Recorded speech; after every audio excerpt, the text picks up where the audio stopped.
দেখুন কৃষ্ণপুরের রাস্তায় যে জায়গাতে আমরা রেস্ট করতাম এখানে আমি একজন দিদারে পাইছি। দিদা গো, তোমার নাম কি তা? আমার নাম প্রণতি রেবা। ওকে, বাসা কই? ও দিদা দিদা দিদা, এই রাখুন, খাইলাম দিদা, খাইলাম। আপনার বাসা কই? রামকৃষ্ণগর। ওকে, বয়স কত আপনার? বয়স তো ওই জানি 72 72। মতিনগর দিয়ে উঠছেন? হয় কষ্ট হয়েছে না? না খেলে বাবা জানিয়া তুলছেন বেটা 6 বছর করে আইতাম বাবা আনতরা না এবার আনছেন বন্ধুতে আনছেন ওহো, আচ্ছা আচ্ছা।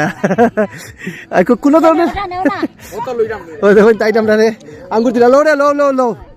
আপনারা সবাই রামকৃষ্ণনগর না নি? আপনার কিতা মাসি? ওকে, আপনার মাসি? তিনজনের মাসি নি?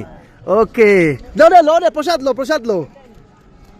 ঠিক আছে মাসি, আমরা যাতে সুন্দর মাতে বুঝতে পারি একটু আশীর্বাদ দিবা। ঠাকুরের দিদারে বা আশীর্বাদ ওকে আপনারা উঠরা নাকি ওই উঠলাম ঠাকুরের আশীর্বাদ আমরা শ্রীভূমি টাউন তো দেখুন 72 বছরের এই দিদা তাই মতিনগর দিয়ে উঠছো না? মতিনগর দিয়ে তো উঠা বহুত কষ্ট না নি?